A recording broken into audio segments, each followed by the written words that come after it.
I'd like to welcome you to another one of our lunchtime lectures. Today's talk is on misinformation and what to do about it. Hope you all had a great summer, and we're really excited to start presenting a new series of lectures for you. My name is Sarah Hunnock, and I am the current chair of the webinar working group, which, hot off the press, I can tell you, yesterday was decided at council would actually become a full committee now. Not a committee, sorry, a full, what do we call ourselves? A group. It's a committee, isn't it? Right, yes, ignore me.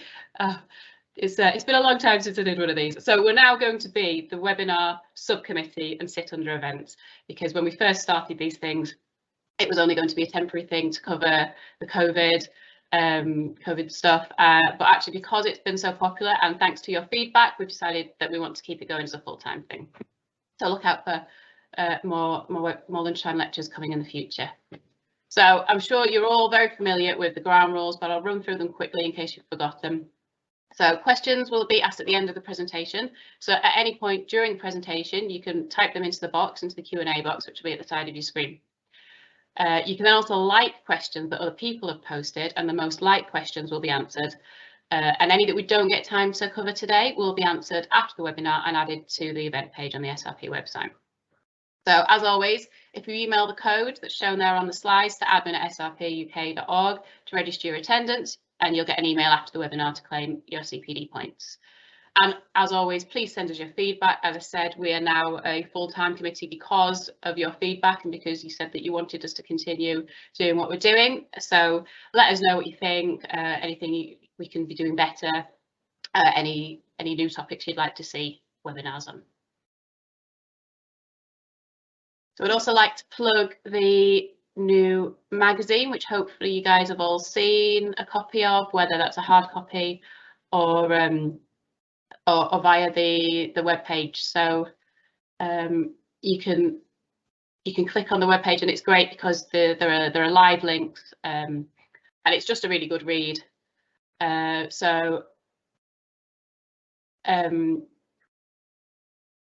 slides aren't changing, Charlene. Sorry, yeah, they're changing on my the sort of lead up, but they're not changing on the live bit, and I'm trying to say, I don't know why it's not pulling through. Let me just try again. No worries, I'll keep talking anyway. So yeah, the next slide usually is about joining the SRP and all the benefits, because we do get a lot of people attending these webinars, which is brilliant, but who are not actually members. So hopefully the webinars will give you a little taste of what we do and the kind of things that we can offer. But obviously, if you were to become a member, you would get even more benefits. So we have the Society Journal, the Journal for Radiation Protection, and a weekly e-newsletter that goes out to you. You can get discounted attendance at conferences and full-day virtual events. It's also a really good chance to just keep up to date with the RP community and see any job vacancies that are going at the moment, and get involved with SRP committees as well. And we also offer professional status. So if you are interested in joining, then the website's at the bottom there. So if you pop over to our website, the forms are on there to help you to sign up and join. And then finally, just a little word on the professional status that I mentioned. So we offer 3 levels of professional status: so Chartered Radiation Protection Professional, Incorporated Radiation Protection Professional, Technical Radiation Protection Professional. So we do have a video on our YouTube channel describing the differences between the 3 and how you can apply for them. And we do plan to have a webinar on the subject soon as well.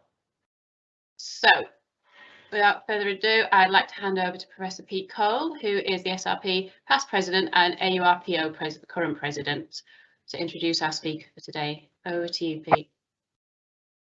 Thank you, Sarah.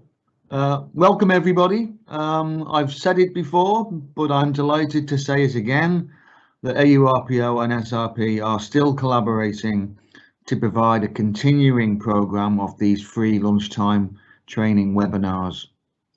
I think this is it's still very, very important, even as COVID restrictions have been lifted, largely particularly for organisations or companies that post-COVID may have restricted training budgets. I was talking to a good friend of mine the other day, and she said that she would have struggled seriously to renew her RPA certification if it hadn't been for these webinars. And I'm sure that there are others who are out there in the same boat. And it makes me very proud to think that this fantastic endeavour is helping to support members of our profession with their career development and their careers. So without any further ado, I'd like to introduce today's speaker, who is David Brazier from the Environment Agency. David has 30 years experience in radioactive waste management, including risk management consultancy, and since 2003, he's been a technical specialist in the Environment Agency's nuclear waste assessment team. And today, David's going to tell us all about misinformation and what to do about it. David, over to you. Well, thanks, Pete. Let's try and get this going. Sorry.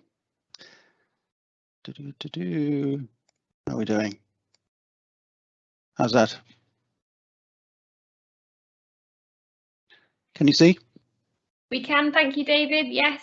Very good. Okay. So, yeah, I work for the Environment Agency, but this is work really I've done in conjunction with a working group at the Nuclear Energy Agency called the Forum on Stakeholder Confidence, and partly to do also with the working group on public communications at the IAEA as well. So I'm not really presenting on behalf of the Environment Agency here, although I've been allowed to do this kind of work for a while. And it is obviously an interdisciplinary topic. I'll have some examples of radiation protection for this community.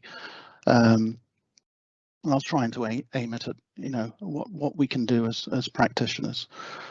I'm going to turn my camera off if that's okay for a bit. So let's move on, and I will give you an outline of where we're going with this. So I'll have some words about misinformation. How did we get here? How I got here in particular. Then some words on trust, trust in the media, and mistrust. And essentially, really, it is mistrust of the authorities that leads people down the rabbit holes and ignoring official advice or the official scientific policy. And so we'll then look at kind of what's going on in terms of, is there a war on science and irrationalism, or is there indeed a crisis of trust, or a combination of both? And then lastly, I'll be looking at the methods that we can hopefully use to improve our critical literacy skills. That's essentially what it's all about, how to improve critical literacy. Critical thinking, if you like. Hope to get through some of that.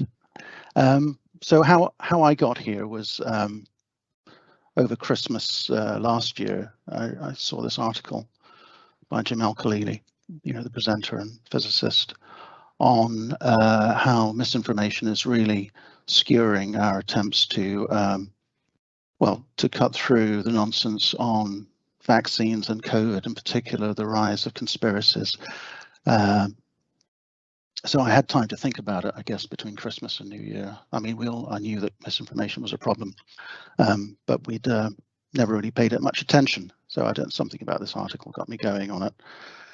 And so Jim talks about the need for scientists to be more open and transparent, to show their working, to explain the peer review process, scientific consensus method, and also the need, people need to know who to trust and who to turn to, especially in an emergency. So misinformation, you'll see this is the print edition on the left and the digital edition on the right. The sub-editor has changed the words around, but it does illustrate the kind of confusion over terminology. Now, the climate science, this is from March last year, March this year rather. Climate science has been subjected to all kinds of fake news and attacks in the media and in the journals and on television. Conspiracy theorists, propagandists, climate deniers, etc. So they have a long history, and so it has a real effect here. As you can see, this is the Swedish Royal Academy saying how toxic the environment is on social media. It's having a real effect on the ability to do their work and the ability to take action. And closer to home for this community, of course, is all that nonsense about the 5G transmitters I don't even know what it was, causing COVID or transmitting COVID, making people susceptible. So conspiracy theories have very real consequences. They're not just interminable debates in the Twitter sphere. They are harmful. IAEA and NEA have increasingly recognized there is a growing problem. On the left was a big symposium in 2018 in Vienna, communicating nuclear radiological emergencies, risk communication. And on the right was an NEA big gathering in Paris in September 19 on radiological risk communication. It was eventually published 2 years later. And both had a go at exploring what's happening. Now, some quotes here from the Director General from the symposium here, and I suppose it's what he's saying there is a polite way of saying that we've got an army of armchair experts now are happy to offer their opinions for free on the internet, muddying the waters and causing chaos. What we need are reliable voices. Continue on with routine communication, the best way to inoculate against this increasing misinformation and fear-mongering. And it indeed is a very real threat for communication. And you can still watch the whole symposium on that link below. Some more quotes here from the discussions. Importance of building trust with the public in normal times, such that when you need the public on board in an emergency, they are with you. And you don't have to start building trust when it's too late. Message integration and consistency, coherency. Be careful to distinguish facts from misinformation. That's easier said than done. Prepare emergency plan now for how to address the vulnerability of society to misinformation, because we know in an emergency there's going to be all kinds of nonsense going back and forth. So you need to plan for it. And the importance of communicating even if there isn't any new news coming up. So, nature abhors a vacuum, and people will fill that with all kind of speculation and rumor if you stop communicating. So all of that is good practice. The NEA workshop in 2019 had a bit of a kick around of this as well from operators. This is Canadian Nuclear Safety Commission and Atomic Energy Canada Limited. You can see the quotes there. So a lot of people complaining about the state of affairs. It's a real problem. Although in this workshop, there weren't really that many good ideas on how to tackle it. And the report is available on the link below. So it was a good discussion, but it didn't really get to grips with this particular aspect of the problem. Now, this is a slide that I've got permission to share from the working group on public communications, who commissioned a survey of international regulators, asking them what are the key concerns for you in risk communication at the moment. So, overseas regulators responded earlier this year in a poll, and lo and behold, managing rumor and misinformation comes top of the charts, even above building trust as a concern that needs to be managed. Now, although looking at this, it looks like everything needs a look at, and there's some information below there. So what is trust? Well, WPGC has coalesced around this kind of definition, which is rather simple, but I think having looked at it and knowing that the literature on trust is absolutely huge and enormous, huge tomes written about it, that's a perfectly good explanation for our purposes. Two key elements to that: it focuses on people's expectations of positive behavior, and there's a link below there, so bear that in mind. Now, the link with trustworthiness.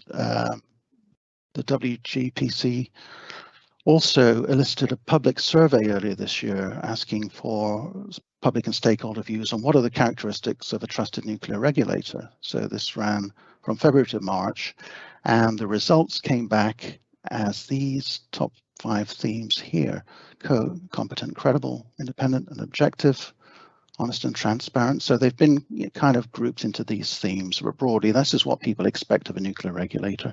And they're not that different from an operator or anyone else working in the professions or a hospital or what have you. I mean, independence may not be so critical, but objectivity is. Independence is important for a nuclear regulator.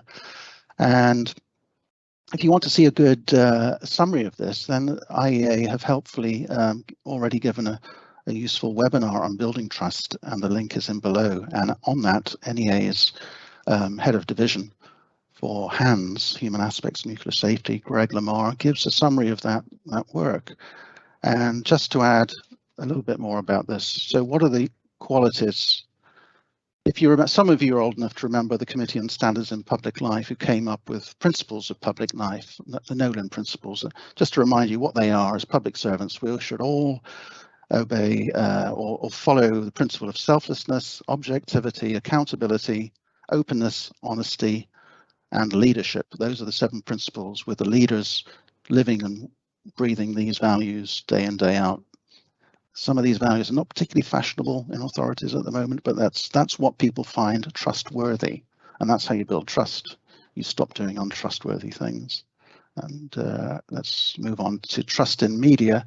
This Edelman did this annual survey of 1,000 people in different countries, what they think of media in general, all sources of media. And you can see the UK here comes in at about 37% of people trust media.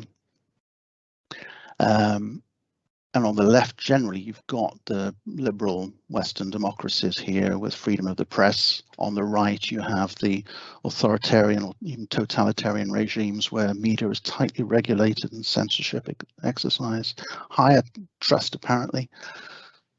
Netherlands there, I'm not quite sure what's going on in that group. Edelman's slide again. Edelman's a big public relations firm. I have this other slide showing that trust in all sources of information is at record lows. So that's search engines, newspapers, television, own media, and social media. Now, even though a lot of young people have shifted completely away from print journalism and television onto social media, trust in social media itself is in decline, as you can see here. So, you know, people are gradually becoming detached from news in general. That's a problem for print journalism because they're in trouble, and particularly local journalism. And despite the distrust of social media, it's not leading to a resurgence in increased sales of quality journalism. A different kind of survey, similar, from Reuters, asking another sample of people what they trust in news. A similar statistic, 36% here, we had 37% before. 36% of people tend to trust the news, or higher if the news I use is higher. People would naturally say that. And on the right, you can see some selective headlines, some branded sources, which showing that people either highly trust or highly distrust certain sources. So we have this polarization. Everyone's got a strong opinion now about whether they trust or distrust something. And the middle ground here in grey is gradually being eroded and narrowed. And this is a consequence of the increased polarization we see in public discourse and society. And there's a question for you here, which was pointed out to me, and I didn't have a good answer, but you have a think about it. The most distrusted sources are the Daily Mail and the Sun, and yet those 2 papers are the biggest sellers. So think about that for a moment and, you know, answer it. This slide came from Peter Kaiser at the IAEA, communication specialist, and it shows the increase in social media pegged to Chernobyl, Fukushima, and today. And in 1986, nobody's on social media. That's the world population. 2011, we have an increase in population, and we have a big cohort of social media users. 10 years later, in 2021, we have a relatively marginal increase in population, but we have a massive increase in the use of social media. And note that Twitter is only 10% of the uptake of Facebook and YouTube. So your average normal person isn't really on Twitter. They're on these others. I know we do a lot of angst and discussions about what's going on in Twitter, but most normal people are not on it. This characterizes where we're at in the state of play in the public discourse. I'm sure you've heard all this on the news. Last year, the WHO coined the term infodemic for this influx of negative stories doing the rounds, some of it positive, some of it true, most of it rubbish or opinions. And that's leading to a loss of trust in governments and health responses. So, you know, what do we do about that?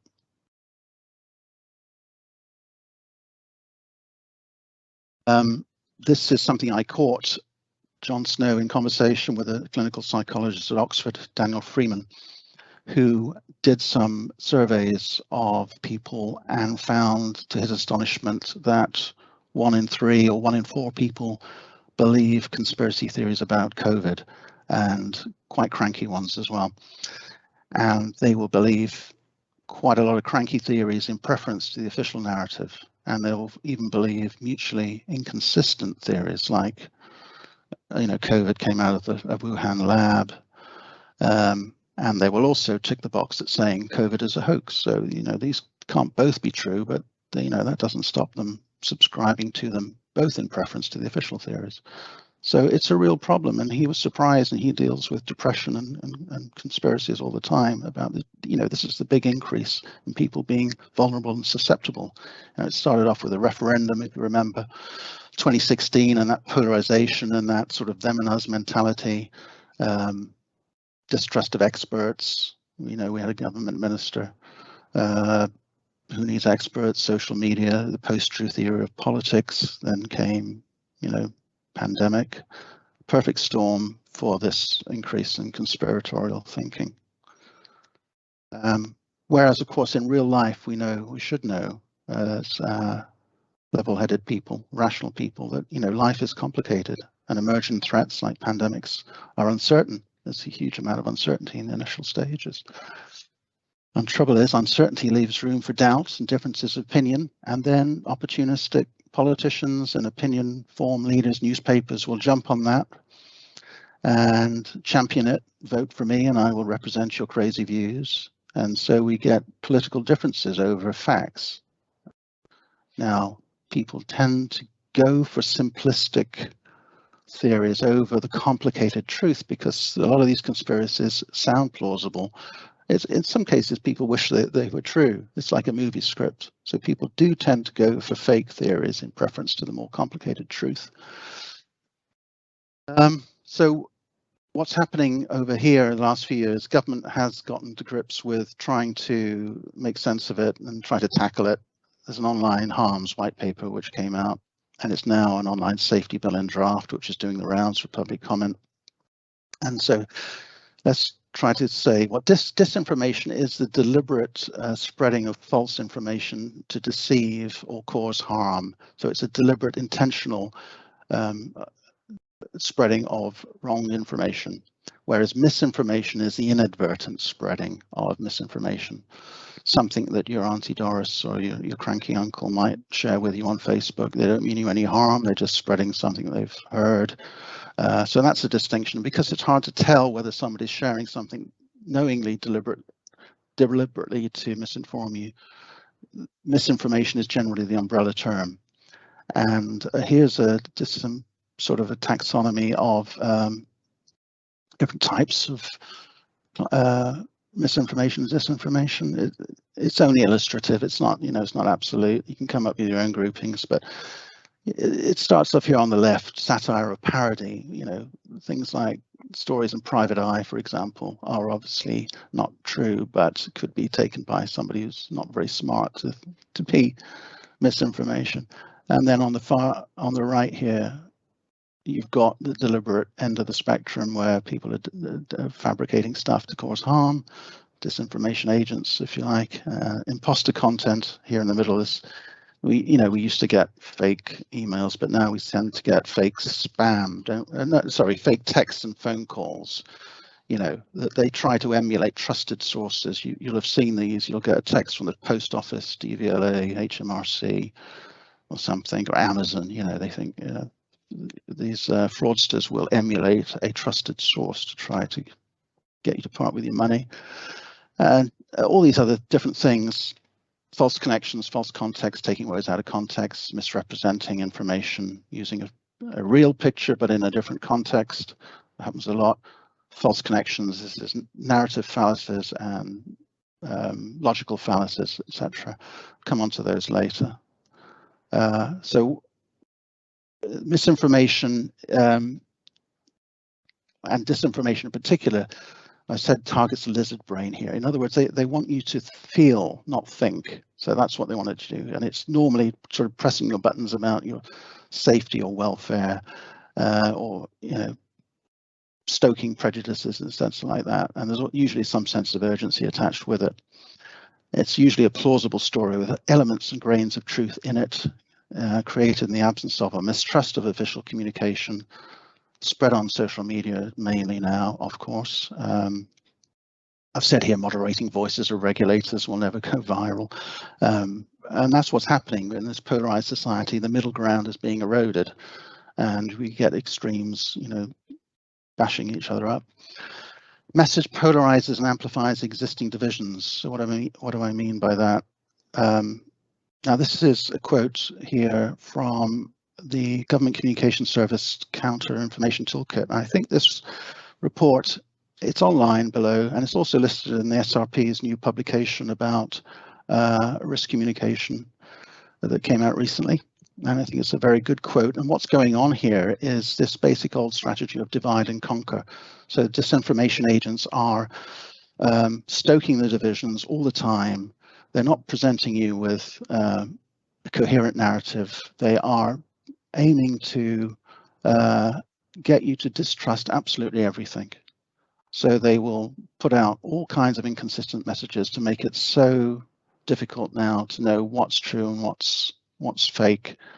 You know, there's foreign state interference in doing that. That's known. Russia has had a long history of doing this over the years. So a lot of that is at play, and it works. That's why we're in the mess we are at the moment. Cognitive biases. Now, I first came across these at some NIREX workshop on trying to elicit solubility for uranium. Data elicitation workshops, if you like. They were called expert biases at the time, but they're more generally cognitive biases or heuristics, and they came to fame because of Daniel Kahneman's work on this book, which came out a decade ago, showing how we're all fallible to this thinking fast and thinking slow. System 1 thinking and System 2 thinking. We think fast most of the time, but often it's wrong. Confirmation bias is the obvious one, where people just seek out information that just confirms their prejudices, if you like. This is the one that everyone's talking about with social media. Narrative fallacy. Well, we tend to string random events together and to tell them a story. To construct meaning. Coherence.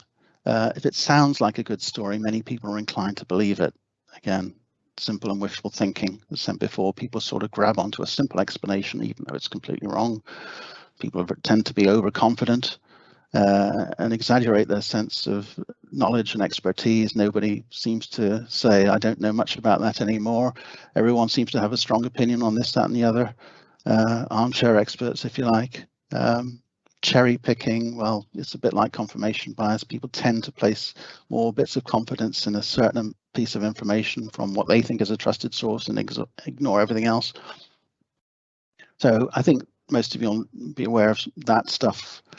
Now, public relations industry has a checkered history going back, well, since the tobacco industry, trying to suppress the evidence that it causes harm and getting that message out into the media and influencing the public debate and policies. It's different from advertising because it's covert, you know, it's behind the scenes. That's what public relations is. You know, good public relations, you don't know that public relations is going on. And they'll use third-party think tanks, etc., forums. They'll get hired experts to say this, that, and the other. Expertise for hire, if you like. In this first book here, there is a chapter on the early days of nuclear and how nuclear was sold as a commercial entity from its military history.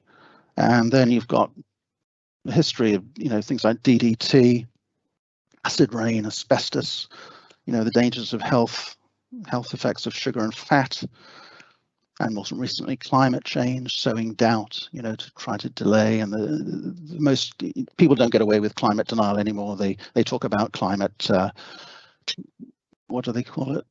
Discourses of delay, you know, who pays for these measures, you know, or do we need to do it now?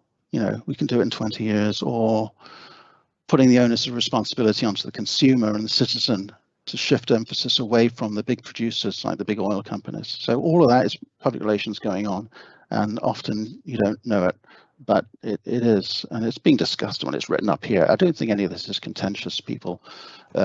This is accepted fact about the tax examinations.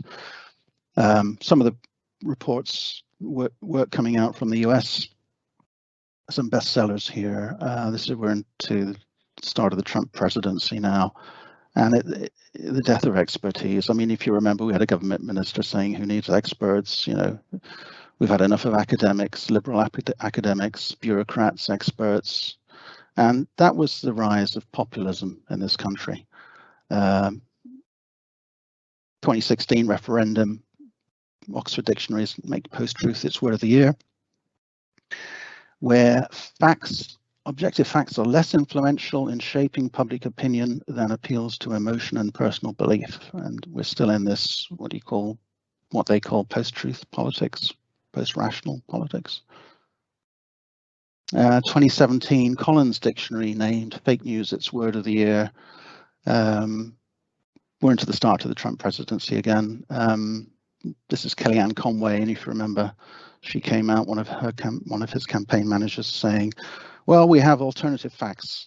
You remember that? We have facts and we have alternative facts. And there is a legitimate debate about whether there's a single source of truth or multiple truths, multiple legitimate perspectives. But let's be honest, what was going on there was an attack on liberal democracy, or really attack on impartial news journalism in effect. So both terms, fake news and alternative facts, are really an attack on impartial news reporting.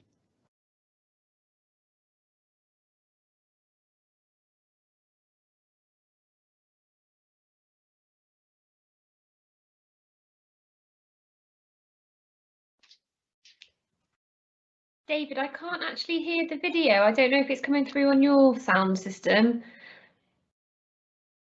Sorry. Let me go back. Yeah, it might be that you need to share with audio. Okay. Warming is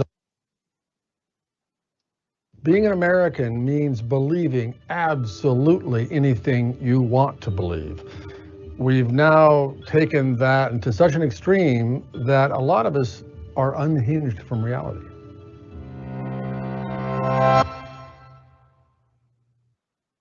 A third of Americans believe that global warming is a hoax. A quarter of Americans believe that vaccines cause autism. A third of Americans believe that humans have always been the same, unchanged and unevolved, and that the government today is hiding natural cures for cancer.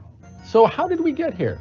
It was a long journey by a multitude of paths. But in just the last half century, two things happened. One was the profound shift in thinking that came out of the 1960s. The other was the beginning of the new internet age.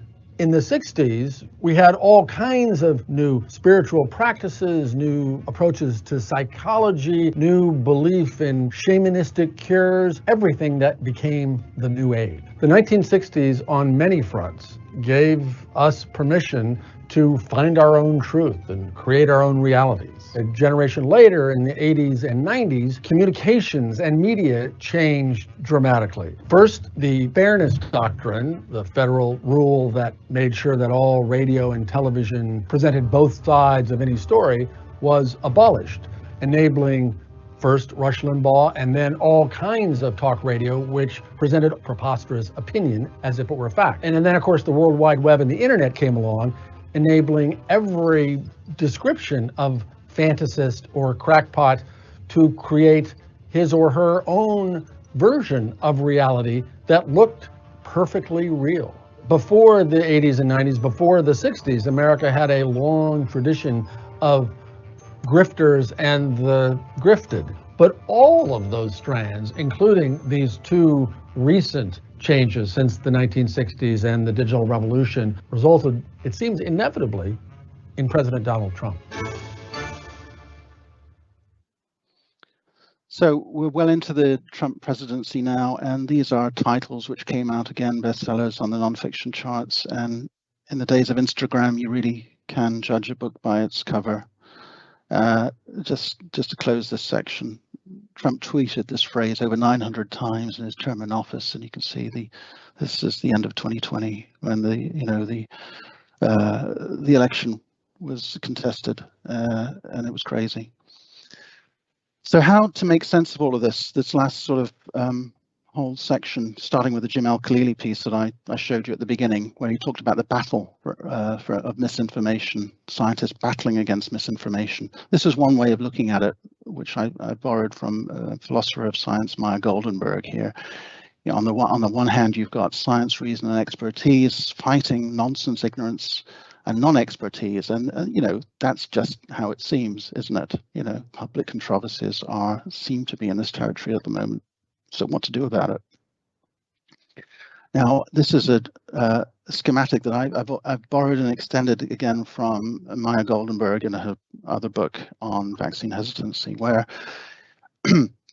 she's got this boat tethered or anchored in to the sand. Now, if you think of science, facts, rationality, and truth, you know, most of us here would subscribe to this as a basis for living our lives.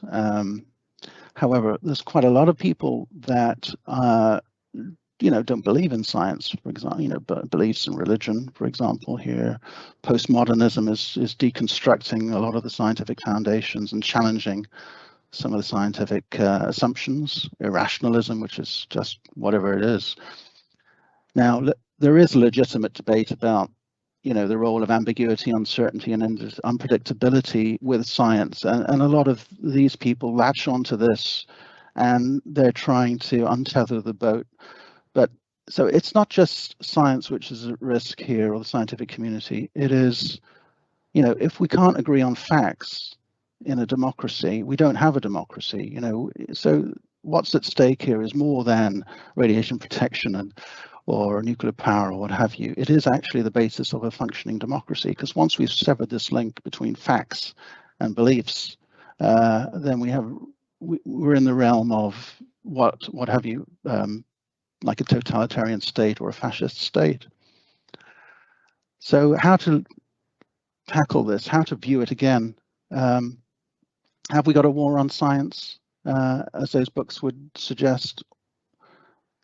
Or is there a crisis of trust? So there's two ways of looking at it. This is how the scientists view it.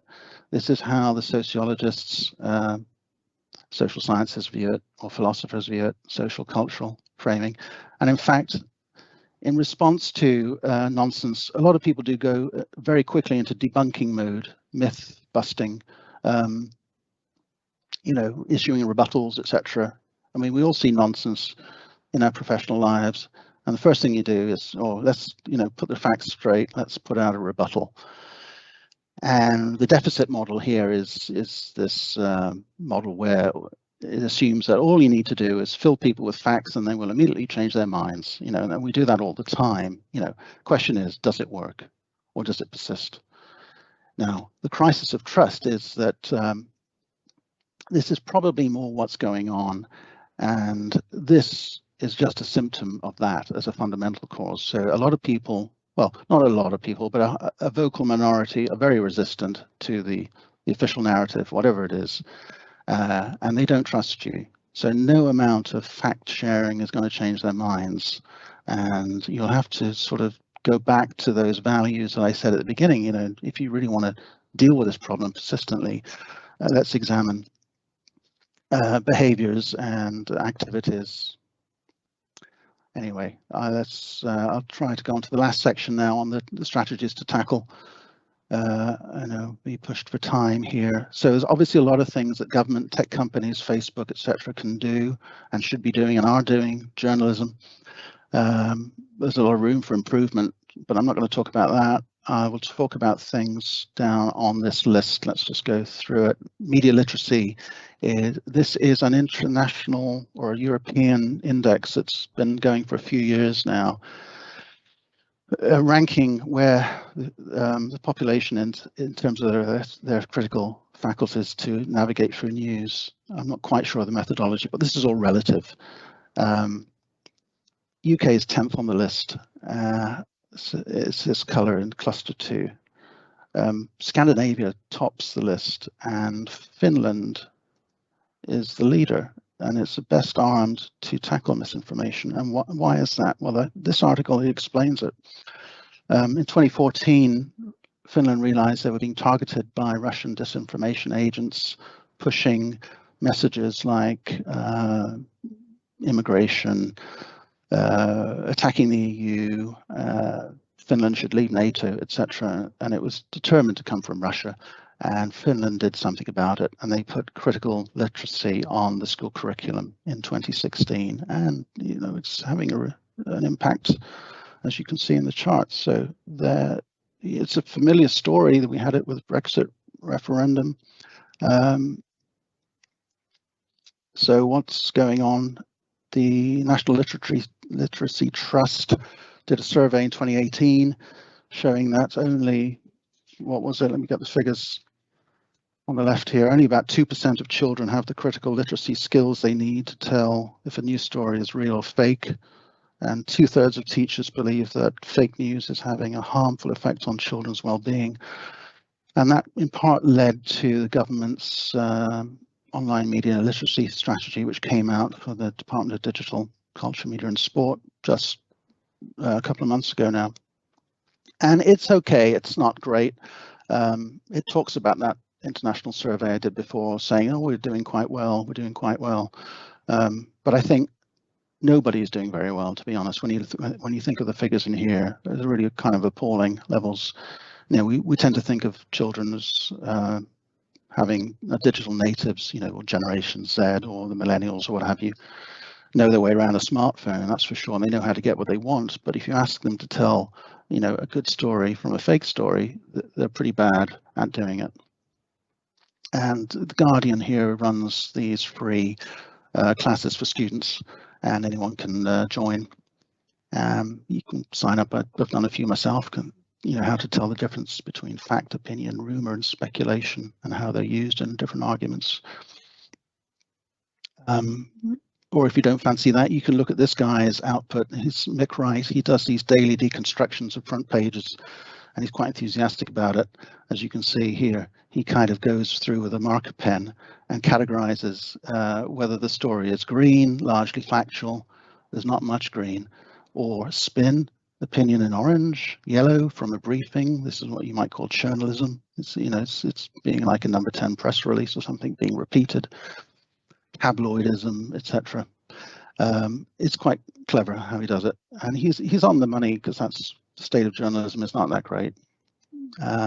Logical fallacies. Now, I mentioned these before as some of it's a bit like cognitive biases when they're expressed in writing or spoken.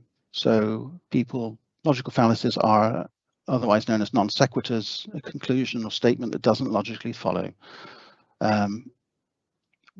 Ad hominem is what we see all the time in the newspapers, to attack a person rather than their argument. I mean, all of these are rhetorical, journalistic devices to persuade you on a certain direction. Yeah, and they're effective because they work. Cherry picking of data. Straw man is when they characterize your position as something rather extreme. And it's not the position that you hold. They sort of construct a straw man and then knock it down. But it's not your position. Two wrongs make a right. As regulators sometimes, in jest, people would say, oh, we upset the NGOs as much as the industry, so we must be doing something right. Well, that's not true, is it? Necessarily so. False choice, like presenting two options as the only option, for example. Or you can have nuclear, or you can have coal. Well, there's another option. You don't need either. Possibly that's a controversial statement in this forum, maybe. So those are things. There's an endless list of those, but there's worth being aware of. Here are 4 things to know about misinformation and how to respond to it. Misinformation may do damage. It has the potential to cause substantial harm to individuals and society, so it's important to protect people from being misinformed. Misinformation can be sticky. Fact-checking can reduce belief in false information, but misinformation often continues to influence even after a correction. It's important to use effective correction strategies. Prevent misinformation from sticking if you can. Because misinformation is sticky, try to stop it from sticking in the first place. You can build people's resilience to manipulation by explaining misleading strategies, a technique known as inoculation. Debunk often and properly. If you can't preempt, you must debunk to unstick the misinformation. An effective debunking clearly explains why the misinformation is false and what's true instead. For more on all these points, check out the Debunking Handbook 2020. So that was John Cook speaking, and him and colleagues have issued this guidance. The Debunking Handbook originally came out in 2010, 2011, and it was focused on debunking climate myths, and it's been updated because of new research, obviously, and Conspiracy Theory Handbook 2 with COVID. So there's some very good work that will help you in putting together rebuttals. Pre-bunking is like, it's inoculation theory. It's like an extension of media literacy, but it's trying to pre-warn you or pre-arm you, like a cognitive antibodies, if you like, to try to make you less resistant and susceptible to false arguments and false narratives, fake news. I haven't got time to go into it, but if you, I'll give you some examples of how it's portrayed. There are 3 games or apps on the go here, and you can all have a go at them. The Harmony Square and Go Viral were developed by Cambridge University. This Harmony Square was a game developed for the Department of Homeland Security in the United States about teaching young people, probably who would play this, about the tricks that people employ to bring down, to discredit the election. So there was a need for that. Inoculates against misinformation. Go Viral is about the tactics used by conspiracy theorists in COVID. And this is a game developed by John Cook called Cranky Uncle, which goes through those logical fallacies, and it teaches you which logical fallacy or error of reasoning is at play in people's statements. So you can actually call them out for the kind of error that they're making. So links below. Something I developed and have extended a while ago. I haven't used it that much, to be honest, but if you get a letter or an argument presented to you and you want to issue a rebuttal, then you might be able to use this template and label the things you accept as true, and then maybe label the different arguments there into one or other of these categories, which could include any of these attributes here. Okay, I won't go into them. Or you could use the method that Mick Wright uses with a highlighter pen. You could highlight your article. And the reason for doing that is that you're more systematic and thorough about rebutting or hopefully refuting a false claim, and it just gives you more authority, I think, in being, instead of saying, well, that's wrong, this is the fact, you have to explain why the other side is wrong, explain the fallacy, explain the myth, one or all of these categories, and that would make your argument more compelling and effective, I think. A key element of debunking is what they call a truth sandwich. So with fake news or false information, the worst thing you can do is to issue, say, the top 10 myths about nuclear waste on your website. These are the top 10 myths, because all that does is reinforce the error, because it's like saying, don't think of an elephant. Well, what do you think of? You think of an elephant. So have this truth sandwich. Give a fact, explain the myth, explain the fallacy, and close with the fact. Same here with conventional versus conspiratorial thinking. Nothing wrong with skepticism. We see a lot of skepticism. Healthy skepticism is the cornerstone of science. It's how we advance. We challenge theories, we test theories, and we respond to evidence, don't we? What we should do, and we're consistent. That's the scientific method. And sometimes we uncover actual conspiracies, whereas conspiratorial thinking, overriding excessive hyper-skepticism, they don't respond to evidence presented to them. They're locked into a belief system, and they're in this territory of an imagined conspiracy. That's the difference. So last few slides, public discussion. I'm not going to go into this, but forget the thing about vaccine deniers. This will work for responding to any belligerent or disruptive individual in a public meeting. And you're talking to the group, you're not talking to individual tactics and strategies to deploy. If you did fancy tackling the difficult person then in private, then there is a method which is completely different. And that's getting into their shoes, empathy, rapport. This is the FBI behavior change model. And you see it depicted in, Hollywood films about FBI negotiators trying to release some terrorists. And this is you know what I mean. It either ends well or it doesn't. And the danger is going too fast along this ladder into trying to seek the change. So that's not for the group, that's for personal. A couple of slides on radiation protection, because that's what this SRP is. Ortman Wren, he's been talking about this for a long time. This was a seminar the other week on transdisciplinarity. Major differences between scientific assessments, public perceptions. We all know that, don't we? Some other aspects here. Something I picked up from a Canadian survey the other day. Only 1 in 4 people surveyed in Canada disagree with this statement. I am just as concerned about the hazards of low-level waste as I am of intermediate-level waste. So 2/3, well, more than that, 3/4 of people would subscribe to that point of view. I am also concerned about the misinformation, in my opinion, with regards to nuclear waste. Much is made of the fact that these wastes are radioactive, and so therefore there's some special problem that this radioactivity produces. And one hears that it is necessary to wait for centuries before this radioactivity decays to a safe level. And that is the closing slide, because I need time for questions, etc. I'll leave you with that and make of it what you will.